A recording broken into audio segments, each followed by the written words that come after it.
Ok. C'est le premier webinaire de ce genre de l'ARS Île-de-France, donc il est normal que nous ayons des petits sujets. Bonsoir à toutes et tous pour ce webinaire exceptionnel. Vous allez donc assister à une conversation entre Sir Michael Marmot, qui est là. Welcome, dear Sir Michael. Et la professeure Louise Potvin, qui est en direct depuis Montréal.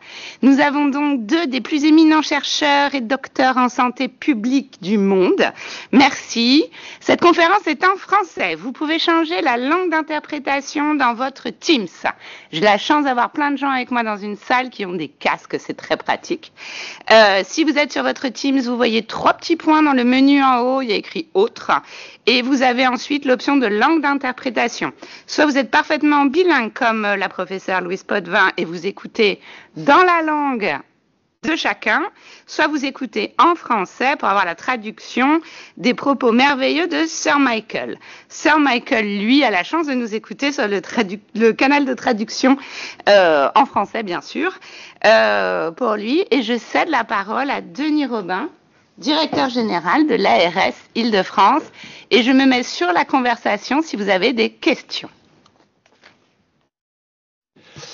Bien, mesdames et messieurs, bonjour à toutes et à tous. C'est la première fois que l'ARS Île-de-France intervient en Mondiovision. Ça crée une petite émotion. Bon matin, professeur Potvin. Et good afternoon, professeur Marmot.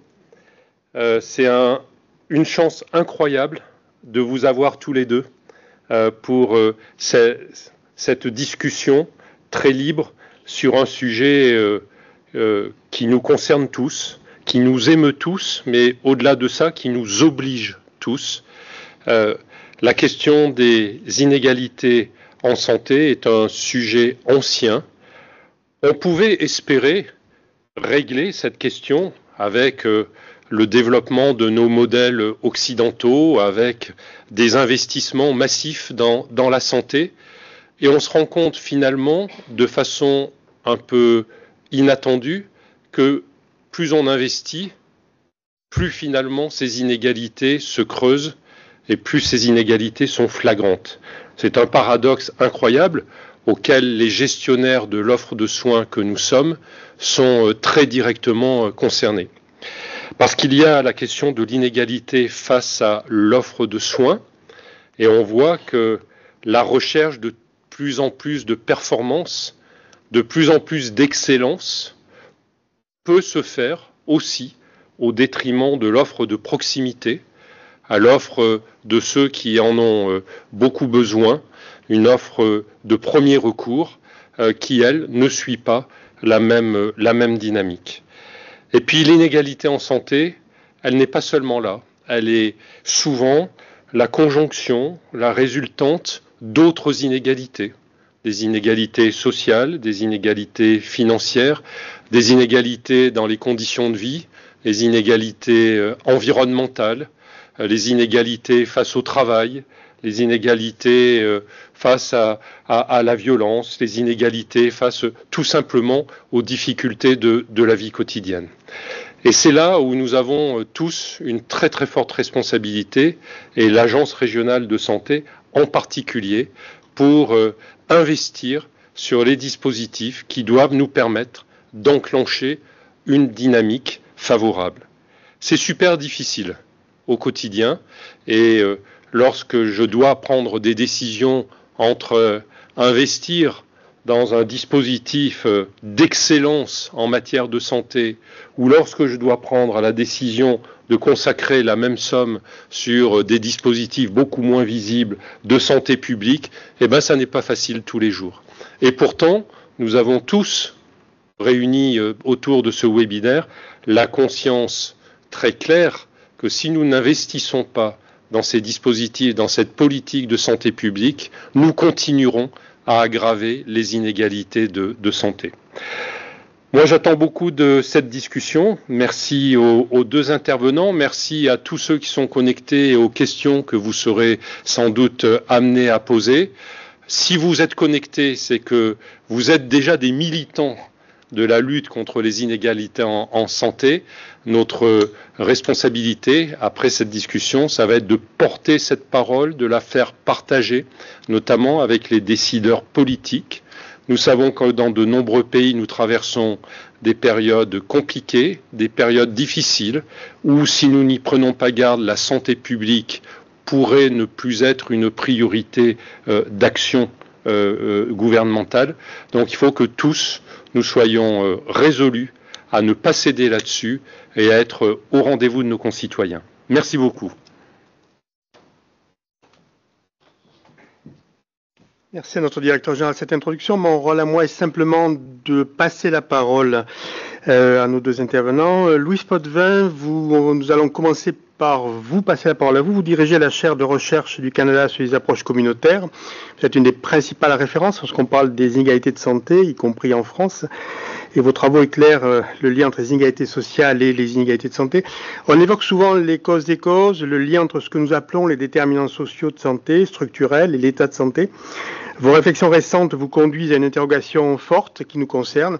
Dans un contexte où les inégalités semblent s'accroître, comment est-ce que des réponses structurelles, transformatrices, peuvent être opérationnelles, en particulier aux échelles territoriales? Mais peut-être vous pouvez d'abord vous présenter et nous donner quelques premières pistes de réflexion sur ces sujets-là. Merci beaucoup, Luc. D'abord, je suis Louise Potvin, je suis professeure titulaire à l'École de santé publique de l'Université de Montréal et je suis directrice scientifique du Centre de recherche en santé publique. Depuis une vingtaine d'années, je mets sous recherche les dispositifs auxquels s'associe la Direction de santé publique de Montréal pour réduire les inégalités de santé. D'entrée de jeu, je dirais que, et je me réfère à des études récentes, le système de soins produit à peu près 10% de la santé et l'environnement dans lequel les gens évoluent en produit 25% de la santé sur une base populationnelle. Les comportements, plus ou moins 30%. Donc, travailler à la santé, travailler à améliorer la santé de la population, puis je pense que c'est pas à cet auditoire que je vais apprendre quoi que ce soit, c'est permettre aux gens d'avoir accès dans leur milieu de vie aux ressources qui leur sont nécessaires pour construire leur santé au quotidien. Ces ressources, c'est un logement sain et abordable, c'est de la nourriture, c'est la qualité de l'air, c'est la capacité d'être actif, c'est la capacité de développer des relations qui sont significatives et qui permettent finalement de remplir et de poursuivre ses aspirations. Parce que tout le monde a des projets, on n'a pas tous les mêmes projets. Il n'est pas, à mon avis, question de tous adopter un mode de vie qui convient à une classe moyenne. Il faut respecter les gens, les cultures, là où elles sont. Et dans ce qu'elles sont, c'est la richesse de la diversité sociale. Mais en même temps, il faut être capable, à la fois sur le plan local, de permettre à cette distribution des ressources, mais aussi sur le plan des sociétés, il faut mettre en place les politiques et les conditions qui permettent la redistribution, effectivement, du pouvoir et de ces ressources-là. Donc, puis je vais reprendre la métaphore du casse-noisette de Frank Baum, à la fois par le bas, écouter les gens, leur permettre de réaliser leurs aspirations, mais aussi par le haut, par des actions de plaidoyer, des actions auprès des politiques, de mettre en place dans les sociétés ces politiques qui s'adressent particulièrement aux déterminants structuraux de la santé. Et je suis convaincue que mon collègue Michael a beaucoup de choses à dire là-dessus, puis j'aimerais entendre ce qu'il a à dire.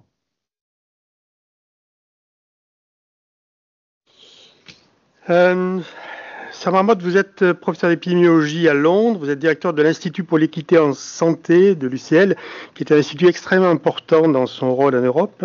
Vous êtes à l'origine de grands travaux autour des déterminants de santé, et votre travail fait à la fois place à un plaidoyer national vigoureux, en Grande-Bretagne en particulier, à une mobilisation de collectivités en Grande-Bretagne, puisqu'il y a ce qu'on appelle les villes marmottes en Grande-Bretagne, et un rapport vient d'être mis en ligne la semaine dernière sur l'état d'avancement de leur mise en œuvre. Évidemment, ça fait écho à notre souhait en Ile-de-France de travailler avec les collectivités pour des démarches qui puissent s'attaquer, là encore, inégalité de façon structurelle. Est-ce que vous pouvez vous aussi nous dire où en sont vos travaux et comment les principes méthodologiques et les 8 principes marmottes, puisqu'il y a des villes marmottes, mais des principes marmottes, que vous défendez, se traduisent également en progrès opérationnel?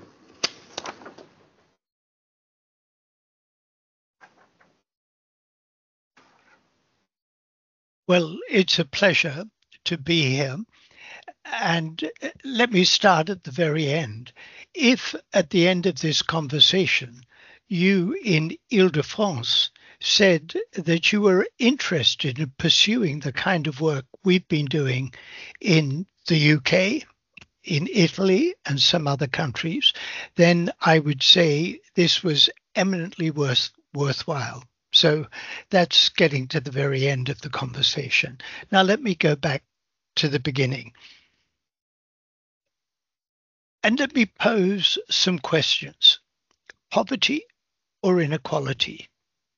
And when I pose these questions, the answer is usually yes. In other words, it's not poverty or inequality. Yes, it's poverty, and yes, it's inequality that we care about. It's poverty because the poorest people have the worst health. But in France, in the UK, in pretty well every country we've looked at, health follows a social gradient. If you classify people by years of education, classify them by where they live, and where they live by level of deprivation, what you see is a social gradient. The greater the deprivation, the shorter the life expectancy. The fewer the years of education, the shorter the life expectancy. So it's not just poverty, but inequality that we have to address. People in the middle have worse health than those above them, and better health than those below them. Related to what Louise has just said, healthcare or social determinants of health. And Monsieur Robin, you introduced it by saying you have to make investment decisions. They're both important. Yes to healthcare and yes to social determinants of health. When people get sick, they need access to high quality healthcare. But the motto, the opening line of my book was, why treat people and send them back to the conditions that made them sick? So we need to attend to the social determinants of health.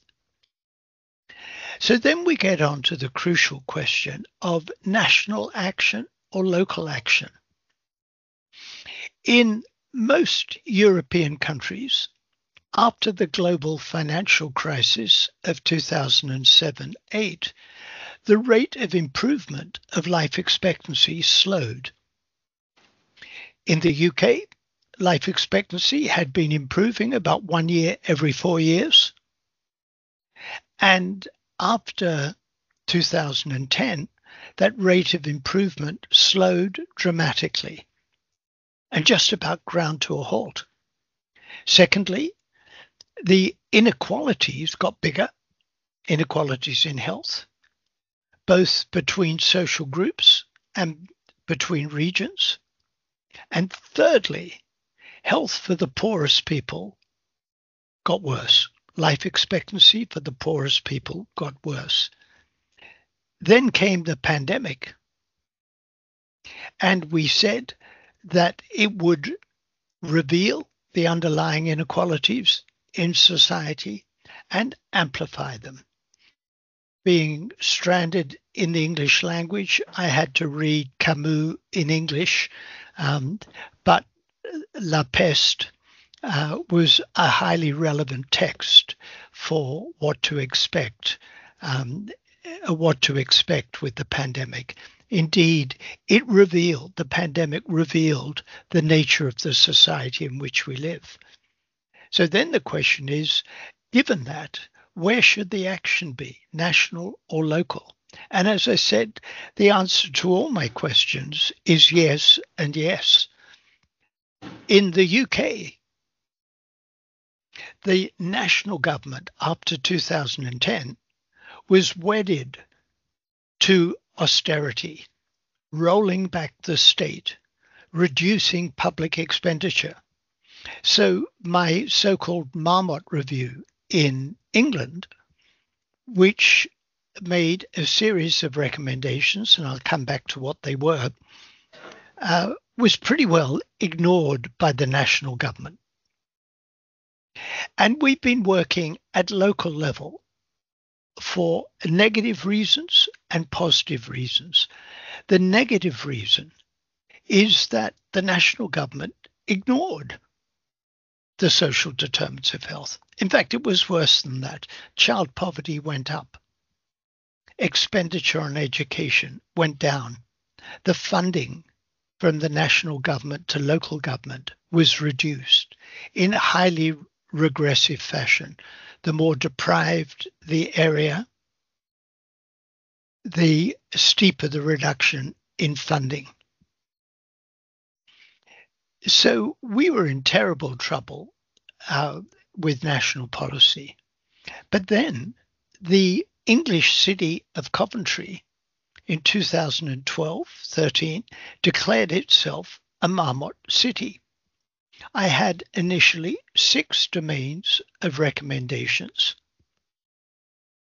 Give every child the best start in life, education and lifelong learning.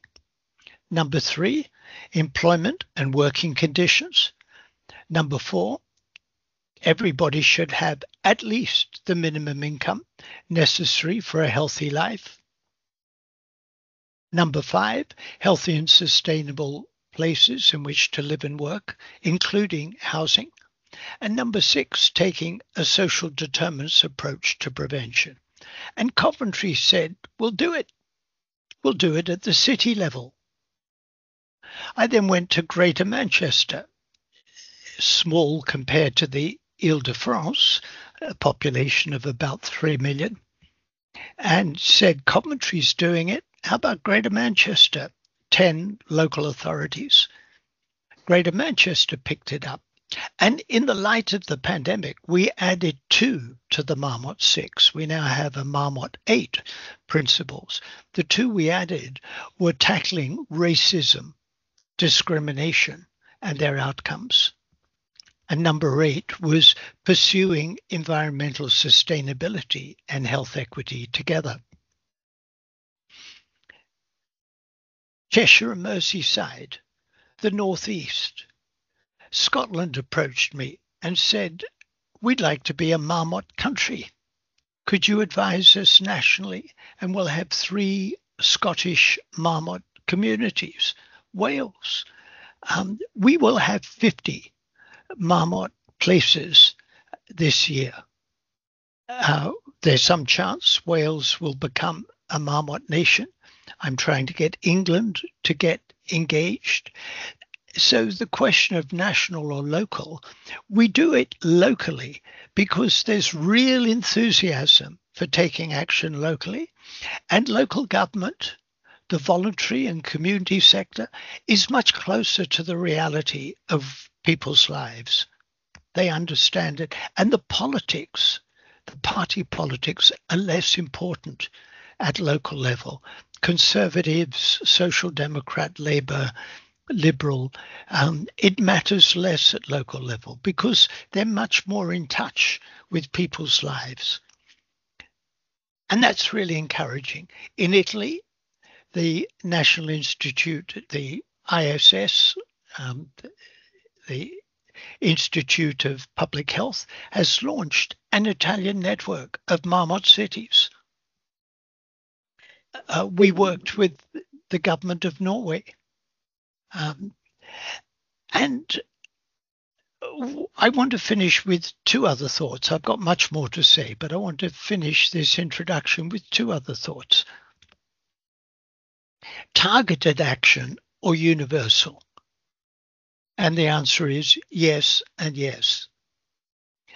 Colleagues in France picked up our notion of proportionate universalism and said we could do that in France. So the whole idea was, in Britain, Anglo-Saxon countries, the default position of social policy is you target the worst off. A more Nordic approach is you have universal programs.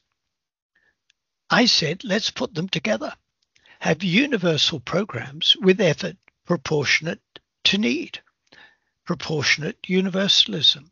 And as I said, colleagues in France have picked this up and they think it's an interesting idea to develop. And I'd very much like to promote it. My last thought, I was reading Joseph Stiglitz's latest book, The Road to Freedom. It's his riposte to Friedrich Hayek that launched an era of neoliberalism. And Joe Stiglitz is essentially saying it's over. Neoliberalism led to freedom for very rich people, but not for everyone else. The question is freedom for who? The philosopher Isaiah Berlin said that freedom for the wolves has very often meant death to the sheep. So we need a concept of freedom for the whole population. And I don't like the jargon, but the era of neoliberalism led to big inequalities, led to freedom for some at the expense of lack of freedom for the many. We really need to change the way we do things. And those of us in public health are really, I would argue, at the heart of rediscovering the common good. And that should drive us as we go forward.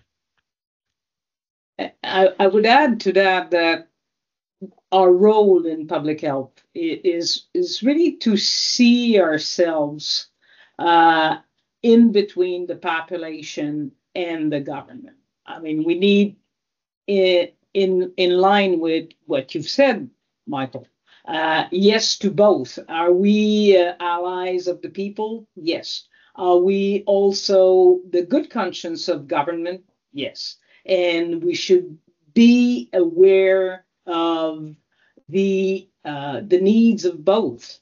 Je m'excuse, là, j'étais en anglais, donc je vais reprendre en français. On devrait être en mesure d'être attentif aux besoins des deux.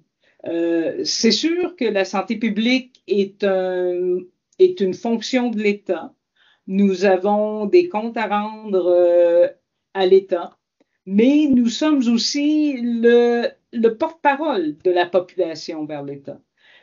C'est faux de penser que c'est seulement à travers les élections que les gens peuvent s'exprimer. C'est faux de penser que c'est seulement une fois tous les 4 ans, tous les 5 ans que les gens peuvent faire remonter leurs préoccupations. À Montréal, par exemple, qui n'est pas une ville marmette, mais qui a été une ville en santé dans laquelle, effectivement, le directeur de santé publique au milieu des années 90 a décidé de vraiment prendre le taureau par les cornes et de s'adresser et de faire de la question des inégalités sociales de santé sa première priorité. Je dis des fois la blague que 10 ans avant le rapport Marmot de l'OMS, il y a eu le rapport du directeur de santé publique de Montréal et dont le titre était Combattre les inégalités de santé à Montréal. Une des actions phares du directeur de santé publique a été de s'allier avec la ville de Montréal et Centraide du Grand Montréal. Il faut savoir qu'au Canada, les organismes de bienfaisance créent une fondation en essayant de faire des levées de fonds auprès des principaux employeurs.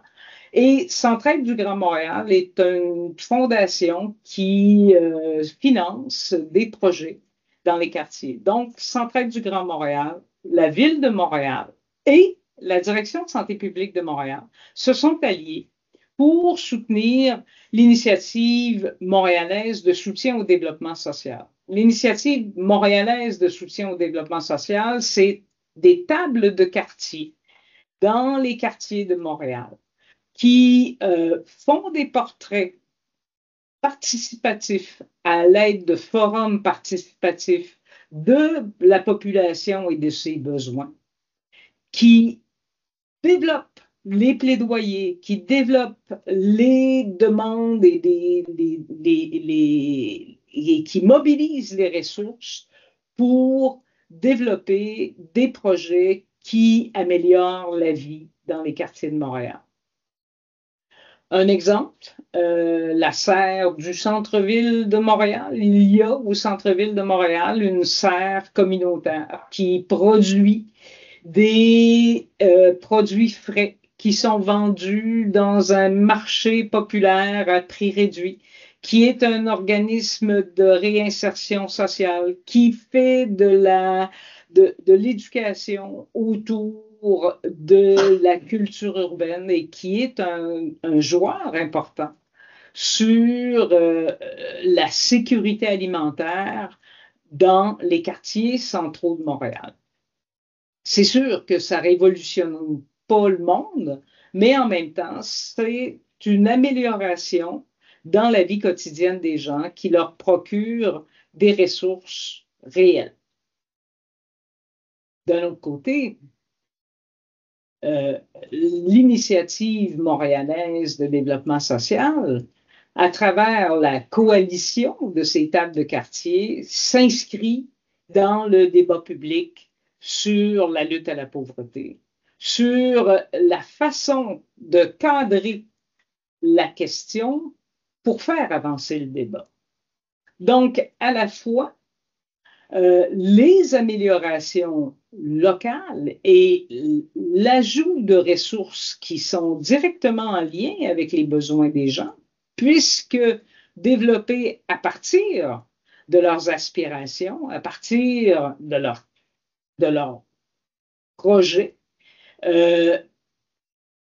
donc se complètent par un exercice de plaidoyer auprès des autorités, un exercice de plaidoyer aussi auprès de la population, parce que il est important de mettre sur la place publique la question des inégalités. C'est bien sûr que lorsqu'on on est tous pris dans une dynamique où les prix augmentent, le loyer augmente, le prix du panier d'épicerie augmente, ce qu'on a tendance à oublier, c'est que s'il augmente pour nous, il augmente pour tout le monde et que moins on en a, plus l'augmentation pèse sur la capacité d'y accéder et de se nourrir et de se loger convenablement.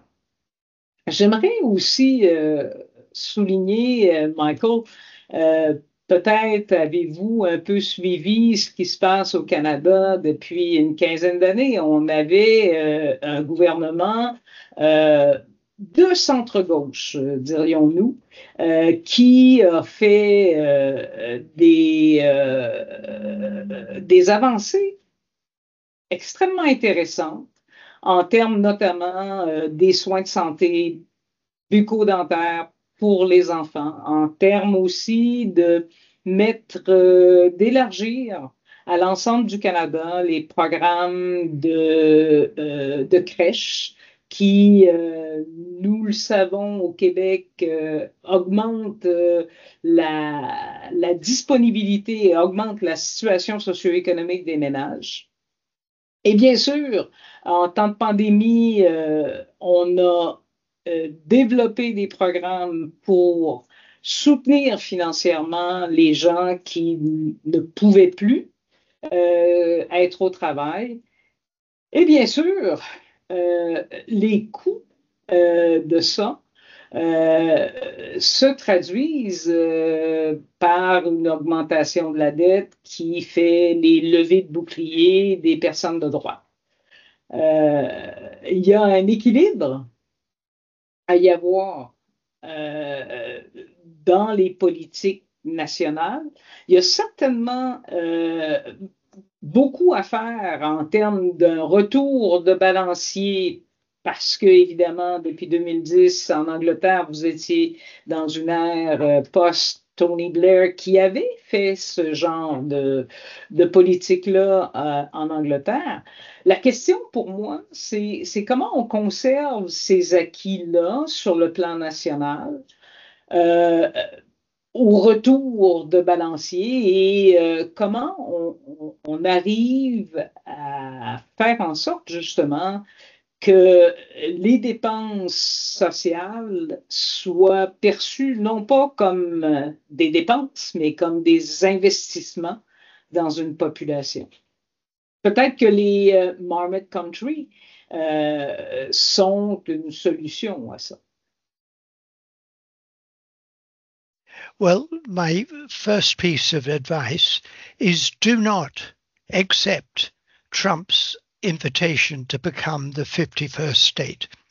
That would be a very bad move. Arguing only from the health point of view, life expectancy in Canada is better than the United States. Canada is something like the national income in Canada is 20% below that of the United States, but life expectancy is better. And you don't shoot school children. You have access to health care. So please don't accept that invitation. That would be very bad for the health of Canadians. So there's an interesting control south of the Canadian border. When I was once in Cambridge Bay, was 2 hours further on, and one saw real deprivation. So even in liberal, progressive Canada, these real pockets of deprivation, the Inuit people with their culture destroyed, problems of drugs and alcohol, lack of opportunity, really miserable, despite the best efforts of both the national and the regional government to do something about it. So having said Canada, you're much better off than the United States. Celebrate what you're doing well. But even in Canada, you see problems like in the Arctic Circle, Cambridge Bay, in First Nation Canadians living on reserve, which a terrible situation. On the plus side, Louise, you probably remember, I can't remember the year now, when I came to Montreal, I got a doctorate honoris causa from your university, thank you. And we met with the health officials of the province. And I was very impressed that Quebec seemed to be way out in advance of the rest of Canada. And it's making the point that it relates to what I said about working locally. If the national political environment is unfriendly, work in an environment that's more friendly. So that's the pragmatic part. If these swings come, I mean, Trump has, I think the Liberal Party in Canada has risen 11 points in the polls since Trump started threatening Canada. So he's been quite good for the Liberal Party, but they're still on track to lose the next election. And if you have a right-wing government that's unfriendly to these concerns, then work at the provincial level. And if the provincial government is unfriendly, work at the city level. Work where you find people who are committed to doing something for the common good and to reduce inequalities. And that's what we've been doing in the UK and trying to do in other European countries. I mean, I remember many years ago being invited to a meeting in Paris. In fact, I remember when it was because we were about to publish the Marmot Review. So it was around 2010. And Sarkozy was the president. And we had this meeting about health inequalities, and I was invited to come and speak. And I asked my French colleagues, why would a right of centre government be interested in this? And I was told every French school child learns about égalité. And I've already talked about liberté, freedom for whom, and fraternité. This is part of the French way of doing things, whichever side of the political spectrum you're on. So égalité is something that we should all be working towards. And as I've already said, that there's positive and negative reasons for doing it at the level of the Île-de-France or other conurbations, urban areas in France. If the national government is not doing it, is the negative reason, and the positive reason, because you're closer to the reality of people's lives. Sachant toutefois que tout près de la réalité des gens, dans le fond, l'objectif qu'on peut poursuivre, c'est de mitiger les effets des inégalités sociales.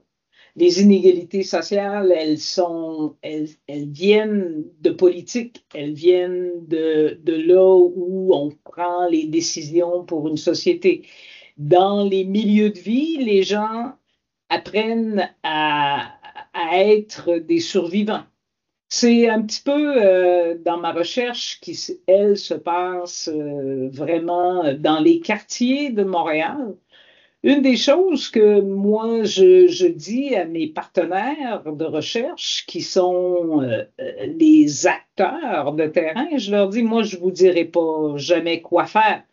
Vous avez localement une capacité de survivre avec les moyens que vous avez. Mon rôle, c'est d'être un témoin, c'est d'essayer de comprendre ce que vous faites, d'essayer de le mettre en lien avec ce que d'autres font et d'en tirer les leçons pour reproduire ce genre d'action-là. Ce dont on s'est aperçu avec l'initiative montréalaise de développement social, c'est que, ça prend du temps. C'est pas nécessairement la voie facile d'essayer de découvrir ensemble où sont nos besoins, où sont nos forces, sur quels alliés on peut compter. Mais en même temps, c'est la façon de faire en sorte que ces modifications-là dans les milieux de vie soient durables, soient pertinentes pour les gens, soient utiles et utilisées. C'est long. Ça demande de s'asseoir, ça demande d'écouter. Ça demande aussi d'investir des ressources dont on n'a pas toujours le contrôle. Et effectivement, sur un plan d'organisations publiques, d'institutions publiques, ne pas avoir le contrôle sur les dépenses, ça peut être un peu insécurisant parce que on a un patron auquel on doit répondre. Et répondre, ben voilà quelques centaines de milliers d'euros et je ne sais pas très bien à quoi ça sera dépensé. Bien évidemment, ce n'est pas la façon dont nos bureaucraties modernes fonctionnent. Par contre, ça prend un cadre. Et de travailler pour que le cadre permette ce genre de choses-là, ce genre de projet-là, permette l'éclosion et la remontée des projets des gens. À mon avis, c'est un des grands rôles de la santé publique pour justement travailler la question des inégalités avec les partenaires locaux et avec les partenaires là où ils se trouvent. Évidemment, au Québec, on a eu un peu de leadership sur le plan canadien à ce niveau-là, entre autres la politique qui est une politique gouvernementale de santé, place l'emploi, place la lutte à la pauvreté, place la qualité du logement comme étant des objectifs prioritaires de santé pour l'action gouvernementale. Mais en même temps,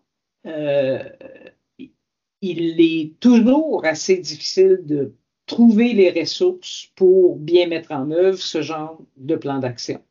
Donc, moi j'entends ça très, très bien. Il faut essayer de trouver des alliés là où on les trouve, dans la situation politique où on les trouve, et essayer de faire les plaidoyers pour que les sociétés, pour que les gens voient la question des inégalités comme une question pertinente dans leur vie à eux. Puis j'aimerais juste ajouter que M. Trump est en train de réaliser, et puis c'est les éditoriaux au Québec ce matin, il est en train de faire que les Québécois deviennent de plus en plus Canadiens.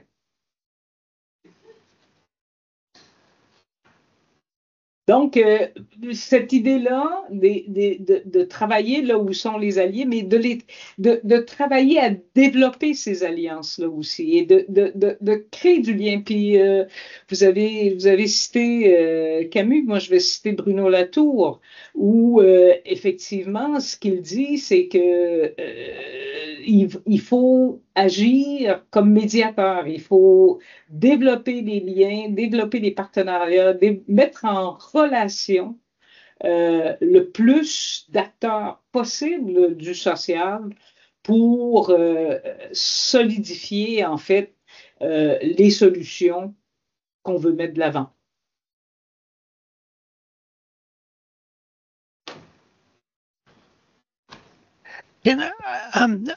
I'd like to say, to shift tack for a minute. When I did my European review of social determinants and the health divide, we coined the phrase, do something, do more, do better. If you're doing well, if you're doing more, do better. And this came back to me recently. I had a visit from a delegation from Norway. Norway is doing really well, as we know from our review that we were commissioned to do by the Norwegian government. But they want to do better. Although health's very good, the inequalities are relatively narrow, they have been increasing. Norway wants to do better. So let me talk about France in relation to the United Kingdom. If you're poor, if you're in the bottom 10% of income in the UK, your income is 20% less than the bottom 10% in France, adjusting for purchasing power. So it's better to be poor in France than it is to be poor in the UK. Let me give you another statistic. We've produced several reports on housing. And we're concerned with three aspects of housing: quality, affordability, and supply. Let's take quality. We know that cold homes damage people's health. They damage children's lungs. Growing up in a cold home is bad for children's mental health. So let me give you relatively good news about France. If you're in the bottom 10% of household income, in France, you spend about 6% of that income on home energy use, heating and the like. And if you're in the UK, you spend about 6% on home energy use. If you're in the bottom 10% of income in France, you spend about 10% of your household income on home energy use. In the UK, you spend 18%. That inequality between the top 10% and the bottom 10% on the amount of household income you spend on home energy is bigger in the UK than in any other country in Europe. That does not mean that in France you can say it's fine. We don't need to do anything. The poor are just fine. They have enough money to heat their dwelling. Well, they may in the south of France where the weather's warm, but in northern France where the weather is like the UK, they may not. So the fact that you're doing well, relatively speaking, you can do better. And the quality of housing really, really matters. The second thing I want to say, and it relates to what I've just said about housing, is that some of the actors here have to be from business, from the private sector. It's not just organized public health. It's not just city government, important as they are. It's not only the voluntary and community sector, important as that is. We need to get business involved. And we did a report sponsored by a very large insurance company on the business of health equity. And we said there are three things we would like business to do. The first, look at the quality of work. Are your employees paid a real living wage? Do they have opportunities for development and learning, good job conditions? And of course, I think as we speak in Paris at the moment, there's a big conference on AI and its impact on employment. Big issue for the future. So quality of work. The second is goods and services. If you're the tobacco industry, forget it, we can't work with you. But if you're the food industry, which side are you on? Are you going to promote food that's good for health or food that's bad for health? So the quality of goods and services. And the third is the impact on the environment, the broader impact of your business. Do you employ local people? Are you a polluter? Do you pay your fair share of tax? Are you a contributor to the common good? So we need to get all of these actors, the private sector, the voluntary and community sector, local government, the health and social care sector, all of them need to be working together. And what we've seen in the Marmot communities is three things. Firstly, the operation of the 8 Marmot principles that I laid out earlier. Second, a different way of doing things. This kind of working together that I just described. And thirdly, an attitude shift, saying that we are about greater equity of health and well-being. And that's what we need to take this forward.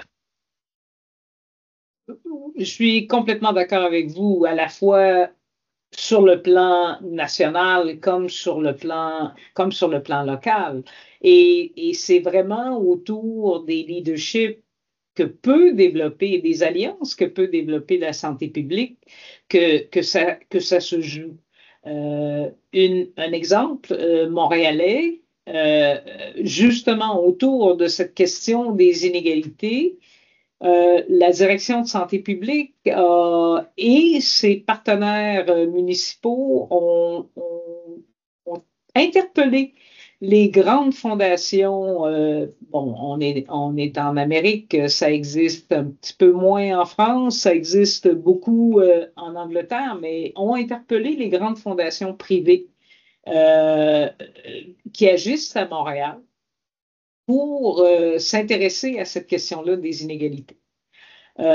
Ils ont investi, en plus d'investir dans des projets, il y a un projet à l'heure actuelle qui finance des initiatives locales autour d'innovations communautaires qui sont portées par les gens. Mais aussi, on a développé un observatoire sur les inégalités sociales de Montréal.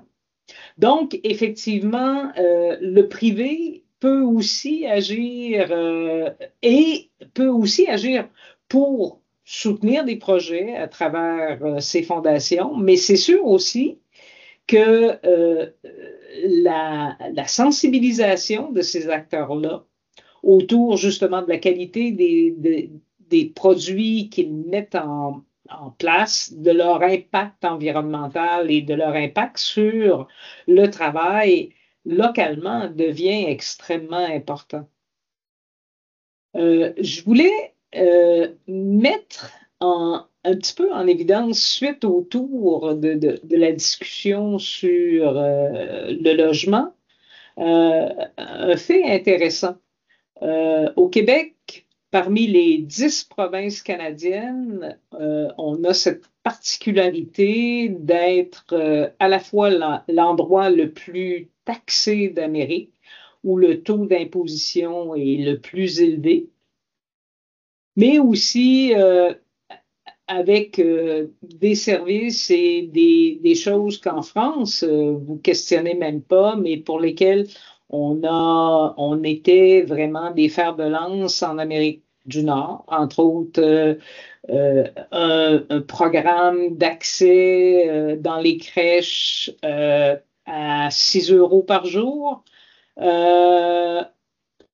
les soins dentaires préventifs pour les enfants, l'accès à une assurance universelle médicaments. Donc, pour vous, en France, c'est de l'acquis. Ici, en Amérique, ça fait partie de la distinction québécoise de façon intéressante. Et les chiffres ne mentent pas là-dessus. Malgré qu'au Québec, on soit dans le dernier tiers du PIB, des provinces de la richesse des provinces, le taux d'insécurité alimentaire. Et l'insécurité alimentaire, c'est un indice de pauvreté qui veut tout simplement dire ce qui vous reste après que vous ayez rempli toutes vos charges pour pouvoir vous nourrir. Le taux d'insécurité alimentaire est le plus bas du Canada, quasiment à moitié de la moyenne canadienne. Ça veut dire quoi, ça? Ça veut dire que lorsque on se dote de services, lorsque collectivement on fait en sorte que les programmes universels soient adaptés aux réalités des gens et qu'on se dote en plus d'une volonté d'avoir ces programmes-là accessible pour tout le monde, bien, l'extrême pauvreté, ce dont vous parliez tout à l'heure, Michael, elle est moins difficile. Elle reste là. On est une société qui reste assez inégalitaire, mais il y a des filets sociaux qui mitigent effectivement l'impact sur la santé et sur les conditions de vie. Dans ce sens-là, je dirais qu'en France, où le filet social est bien tissé serré, beaucoup mieux qu'au Canada, vous avez vous prenez un peu pour acquis que c'est ça. Ben, moi, je pense que la santé publique devrait aussi mettre dans ses priorités un plaidoyer et des actions et avoir sur son radar, sur l'écran radar, que ces politiques-là, que ces programmes-là ne sont pas nécessairement à l'abri de ce qui s'en vient. Donc, ce sont des programmes qui sont importants. Ils sont pas parfaits. Et puis, je pense que, Michael, vous le dites très, très bien. D'abord, faire ce que vous pouvez et ensuite le faire de mieux en mieux là où vous avez des alliés.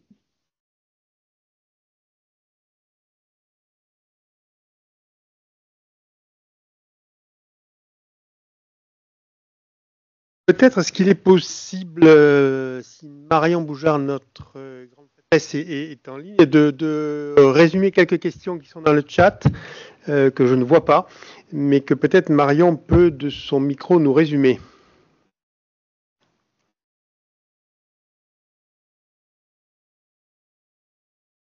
Oui, pardon.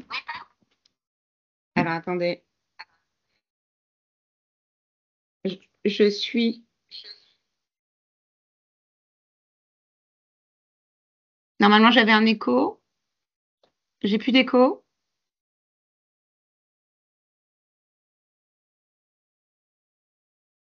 J'ai plus d'écho.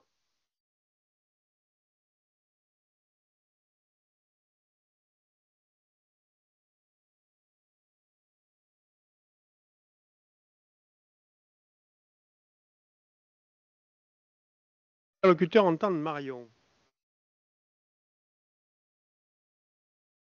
Visiblement pas. No, Excusez-moi, c'est moi qui ai un problème technique. if you ask me a question, I'll do my best to answer it, but please ask the question. Je suis désolée, ça ne fonctionne pas, je pense. Non, Marion, ton micro m'entendez? fonctionne. Ton micro fonctionne. Tu peux y Excellent. aller. Excellent.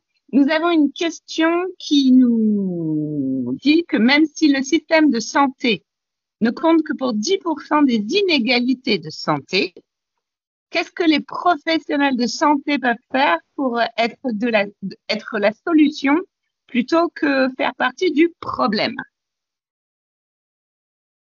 Yeah, it's a most important question. And I get asked that a lot. I give a lecture, I point out the problem, and then I get this cri de coeur. That's an English expression. This cri de coeur from health professionals. And they ask, well, what can I do? What am I supposed to do about this? And my answer is a great deal, but you can't do it alone.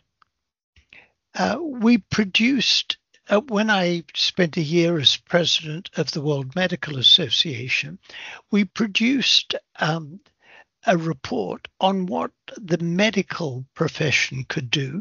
And then I got nurses to produce a similar report on what nurses could do. And we said 5 things: education and training. So firstly, to understand these determinants of health. Second, seeing the patient in broader perspective. If you're a health professional and you're treating a patient who's a rough sleeper, it doesn't make any sense to send them back to treat their pneumonia or their ulcers or their diabetes or their mental illness, drug problems, and then send them back to the street.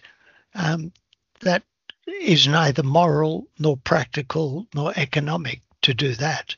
So seeing the patient in broader perspective.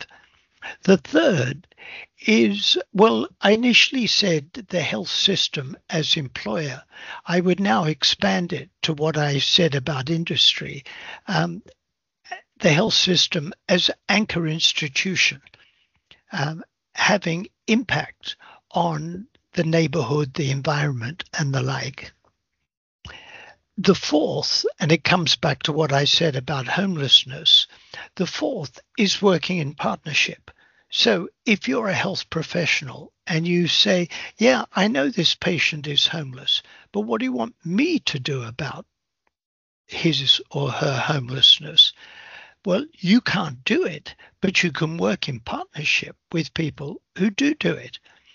In Liverpool now, the general practitioners, so this is a Marmot region, the general practitioners write prescriptions to the Citizens Advice Bureau. In other words, a patient comes in, they've got a medical problem, and the general practitioner says, you need advice about improving your social situation. And the Citizens Advice people help people get all the benefits to which they're entitled. They help them get back into work. They help them with their housing problems. So working in partnership is vital. And number 5 is advocacy. Doctors, nurses are highly trusted for good reasons. We tell the truth. We work in the interest of our patients. We're trusted for good reasons. So if we speak up about the social conditions that have adverse impact on our patients, we're likely to be listened to. So there's a great deal that health professionals can do, but they can't do it alone. Je renchérirais là-dessus, effectivement, il faut voir les professionnels de la santé comme une des parties d'un filet social, une des parties d'un ensemble de ressources auxquelles les gens doivent pouvoir avoir accès. Et ces ressources-là, ben, ce qu'on sait, c'est qu'elles sont plus efficaces lorsqu'elles se parlent entre elles, lorsqu'elles se concertent, lorsqu'elles travaillent de concert, lorsqu'elles échangent l'information autour des situations des populations locales qu'elles servent. J'ajouterais à ça aussi ne pas oublier la prévention, ne pas oublier les grands programmes de prévention, ne pas oublier, et c'est là où je pense que l'universalisme proportionné devient extrêmement important, ne pas oublier que nos programmes de prévention parlent un langage et s'adressent à des gens comme nous. À des gens qui sont éduqués, à des gens qui ont les mêmes préoccupations que nous. Et faire en sorte qu'on puisse écouter ce que les gens qui ne sont pas nécessairement comme nous ont à dire, quelles sont leurs aspirations et comment ces programmes de prévention s'insèrent dans leurs aspirations. À mon avis, ça fait aussi partie du travail des professionnels de santé pour lutter contre les inégalités sociales de santé.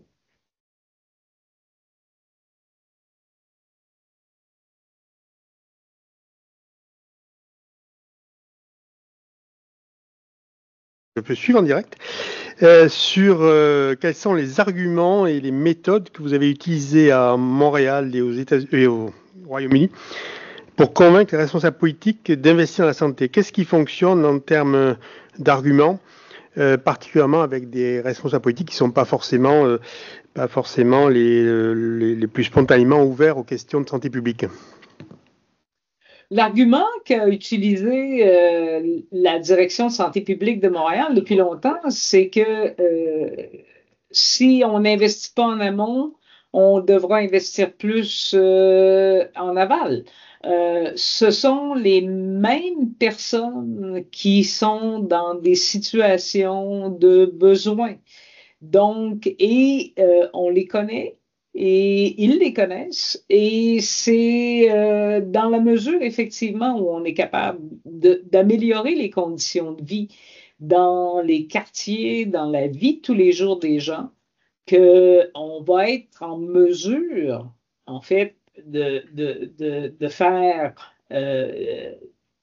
pas nécessairement des économies, mais très certainement d'investir dans la façon dont les gens puissent développer et poursuivre leurs aspirations. Il faut, à mon avis, aussi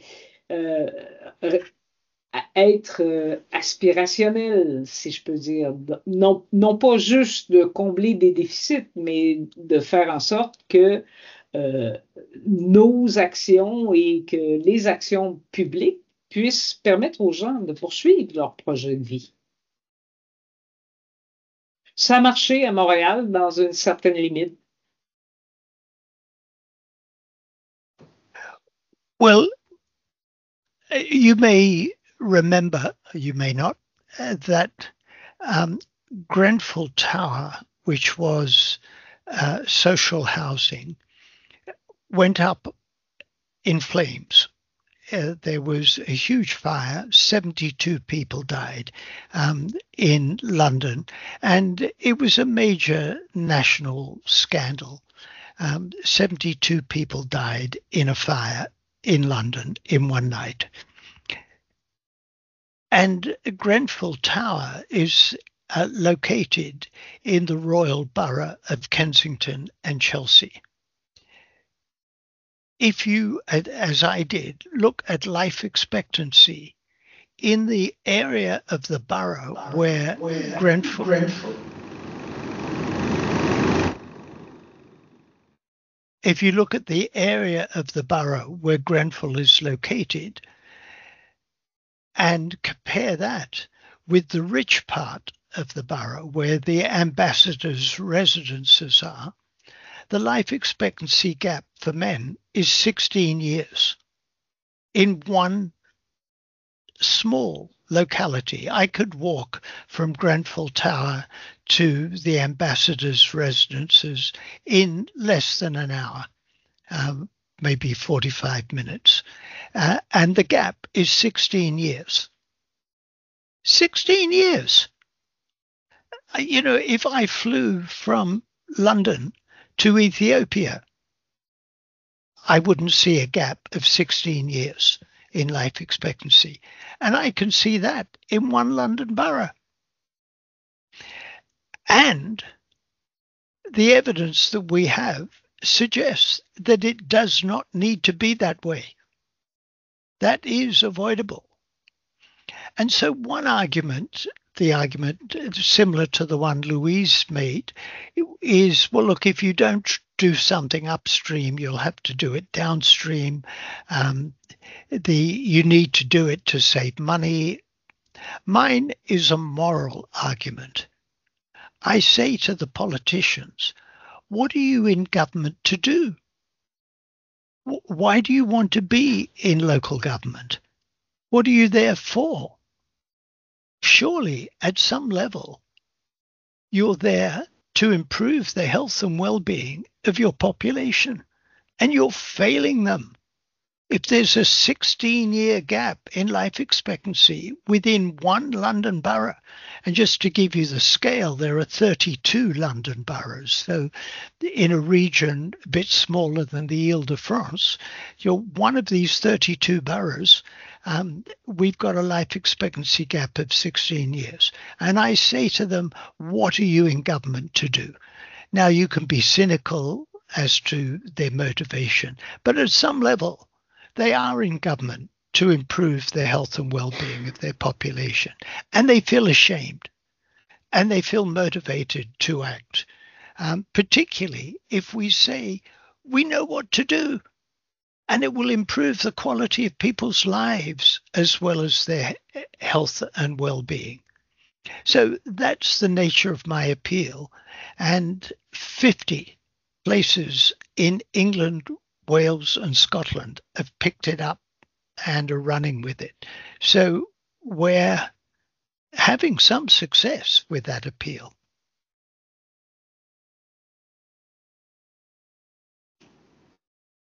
Donc, on a beaucoup de questions que je vais un peu résumer si tous les participants me pardonnent, autour de la lutte contre les discriminations, le racisme, les inégalités de santé liées à l'origine ethnique,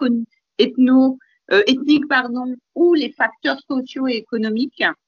Comment vous l'intégrez et quels conseils vous donneriez à un pays qui est le nôtre, qui a très peu d'outils pour suivre les populations très précisément. J'essaie de résumer, il y a 7 ou 8 questions sur ce sujet-là, et je pense qu'on vous transmettra les questions, vous voyez la vivacité des échanges.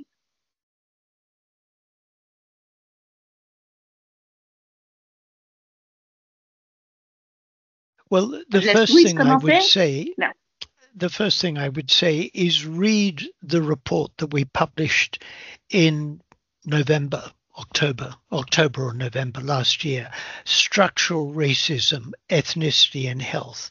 It was commissioned by the Greater London Authority. And although it was commissioned by London, we'd like to think that it has more general applicability. And it's a huge issue in France. So most of the time I've been concerned with socioeconomic inequalities, but racial ethnic inequalities are huge. And as I say, it's a huge issue in France. And we've only just come to recognize that it's a big issue in the United Kingdom. And we said that racism can act on health in 3 ways. The first is the direct experience of racism and discrimination. It has very bad mental health consequences. If you're discriminated against because of your race, it has really very adverse mental health consequences and physical health consequences, so that the direct effect of racism and discrimination. The second is that race and ethnicity condition your exposure to the social determinants of health. If you belong to a particular ethnic group, you may be less likely to get a good education.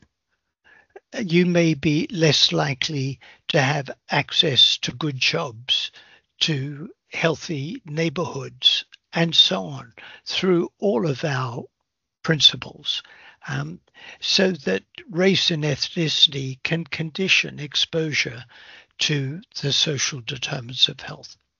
And the third way it operates is in services, health services. I mean, for example, Afro-Caribbeans, people of African origin in the UK have very high maternal mortality. And that's very likely to be linked to the experience of racism in maternal health services. So although I say most of this is social determinants of health, racism in health and social services can also play a role. So the message is, number one, be conscious of it, recognize. And for years, I said, well, we don't really need to think about race. We just need to think about social inequalities. If you reduce poverty, everyone will benefit, regardless of the race you are. But I've changed. I now recognize that we have to deal with racism explicitly as well as socioeconomic inequalities. So be conscious of it. 2, measure it. And 3, develop programs of action that are racially and ethnically, culturally sensitive for making change. Et moi, j'ajouterais à ça, venant du Québec, où notre gouvernement ne reconnaît pas le racisme structurel. Pour ceux qui ne le savent pas, le Canada a été construit en 1867 sur une proposition d'un État dans lequel les populations autochtones n'avaient pas de droit. Donc, c'était une proposition qui était structurellement raciste et structurellement exclusive pour certaines populations. Le gouvernement canadien a rectifié le tir au cours des dernières années, mais je pense qu'il faut reconnaître la manière dont nos institutions créent cette exclusion et la façon dont nos sociétés et nos services sont organisés, ils sont opaques pour certaines personnes. Donc, cette éducation-là, c'est pas juste pour les professionnels un à un, pour les gens qui offrent des services un à un, mais c'est socialement, je pense, qu'on doit être capable de reconnaître comment nos institutions créent cette mise à la marge. Et je pense qu'encore là, en santé publique, on a un rôle à jouer de vigie et d'alerte et aussi d'éducation pour les pouvoirs publics.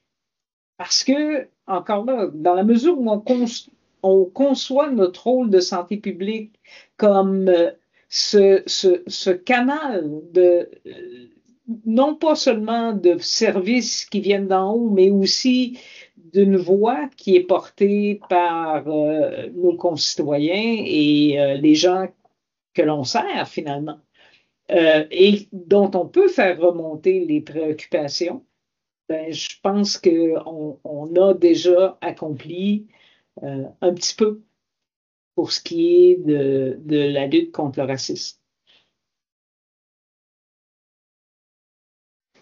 Merci beaucoup. Il y a énormément de questions sur tout ce qui est santé communautaire, intersectionnalité, etc. Mais je vous propose de prendre une dernière question qui paraît intéressante et qui ouvre un débat sur le système de santé en France également. Comment expliquer que des systèmes de santé cités en exemple comme le NHS ou le système québécois semblent aujourd'hui en si mauvaise posture? Voyez-vous un impact sur l'accroissement des inégalités en santé dans vos pays sur ce système? Et peut-être, qu'est-ce que ça dit du système de santé français? Je rajoute, c'était pas dans la question. Ben, je vais me lancer. Le Québec, c'est un tiers payeur unique, c'est un système mixte, en fait, où les médecins sont des entrepreneurs privés et comme il y a un tiers payeur unique, l'accès est universel et les médecins sont remboursés par l'État. Notre problème au Québec à l'heure actuelle est un problème d'accès à la première ligne. Il y a 25% de la population qui n'a pas un accès direct à un médecin.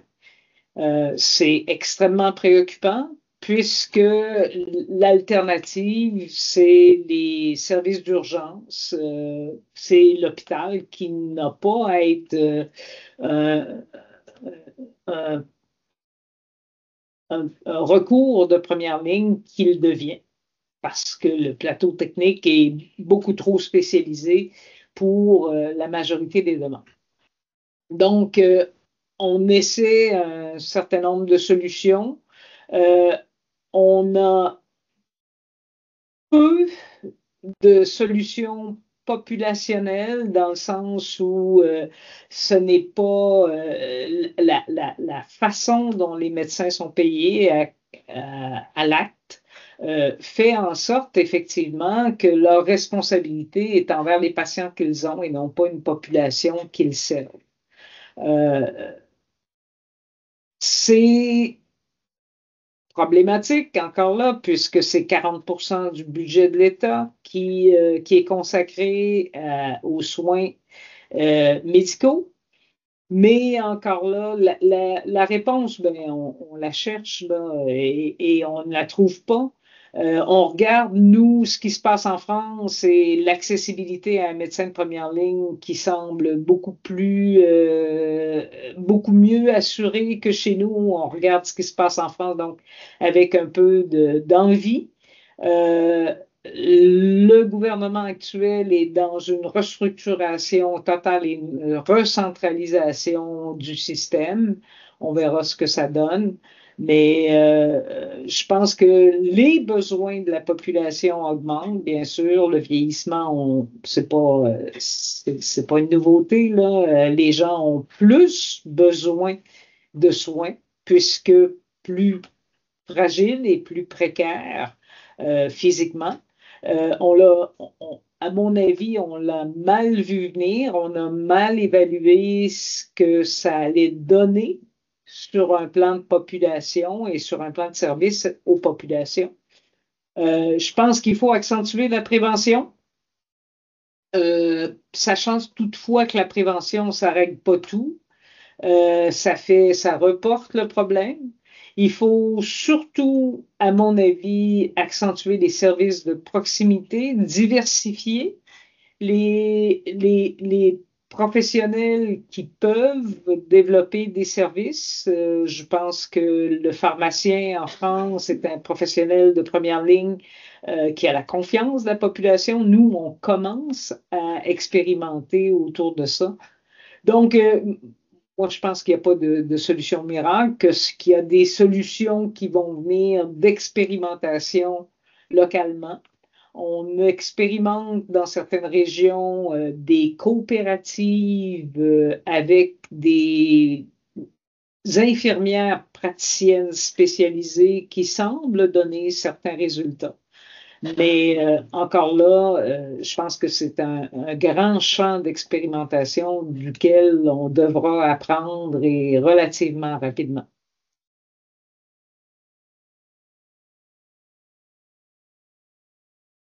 Can I come back to where I started, as we've just about out of time, the importance of local action, and we'd be delighted to work with you in the Ile-de-France. You may, I don't want to put words into your mouth, but you may have looked across the English Channel at these crazy English, and you think, what were they doing? Between the Brexit referendum and 2013, we had 5 prime ministers, 7 ministers of finance, 7 health ministers, 10 housing ministers. Utter chaos, utter chaos. Greater Manchester had 1 mayor in that time. So, and now the British look across at France and say, you may have been laughing at the English having torn themselves apart over Brexit. 5 prime ministers in 7 years. And now we look at France. You can't exactly say your national politics is stability at the moment. It's most uncertain what will happen. And that is an argument for acting regionally or locally. There's more chance of stability, of commitment to the equity of health and well-being of your population. Whatever happens nationally, it's what happens nationally is important. Of course it is, because it sets the context for what happens regionally and locally. But whatever happens nationally, there's actions you can take at the city and the regional level, the place-based level, not just on the healthcare system, but on the social determinants of health. And we'd be delighted to work with you to share our experience of what we've been doing in these Marmot places, to see if you have the same commitment to health equity through action on the social determinants of health.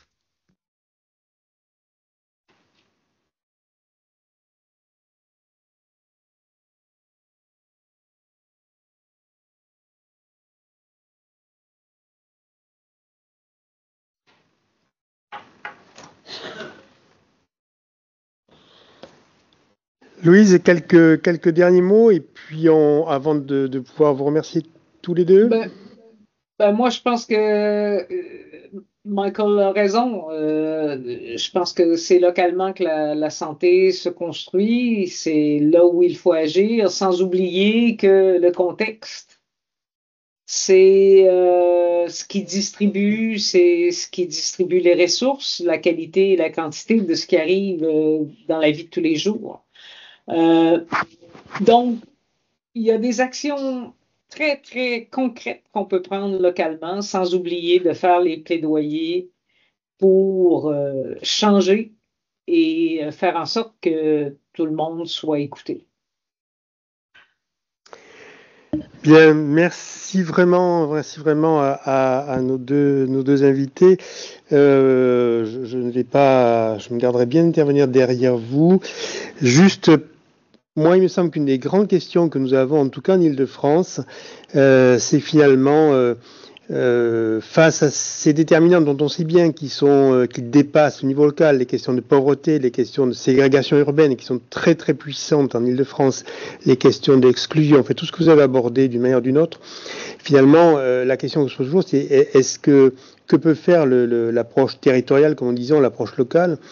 Il me semble que finalement, ce que vous avez dit l'un et l'autre, ça nous dessine une voie parce que finalement l'approche locale c'est ce qui permet à la fois de construire quand ça va moins bien ailleurs, quand le reste n'est pas totalement stable, c'est ce qui permet de démontrer et puis c'est aussi le troisième voie, ce que vous nous décrivez, ce qui permet de finalement créer ce plaidoyer dont on a parlé à plusieurs reprises, c'est-à-dire qu'à la fois finalement le rôle de la santé publique c'est moins de choisir entre le niveau local et le niveau régional ou national que d'essayer de faire que le niveau local soit entendu dans sa démonstration, dans ce qu'il est capable de prouver, ce qu'il est capable de faire, mais ne soit pas laissé seul face à lui-même et que nous avons un rôle de stabilisateur, de plaidoyer, vous l'avez dit.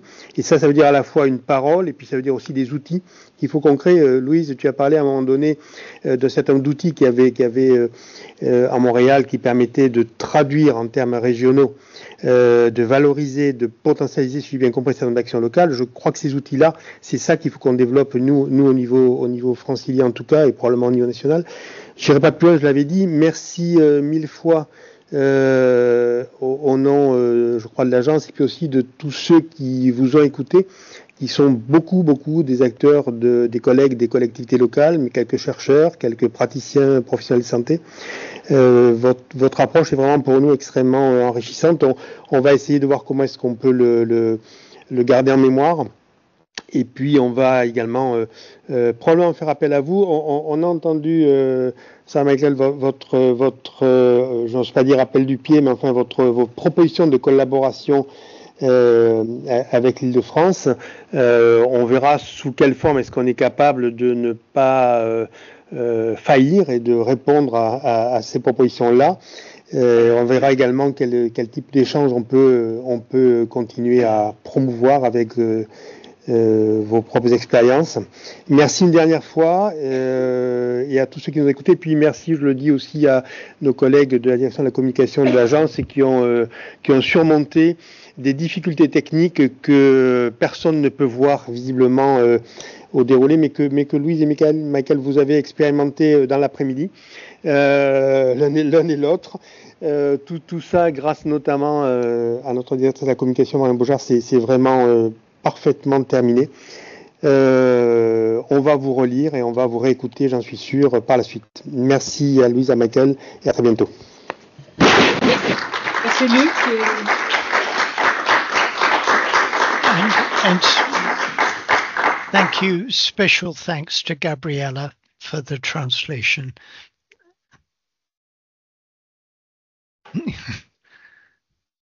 Bye-bye. Merci. Au revoir.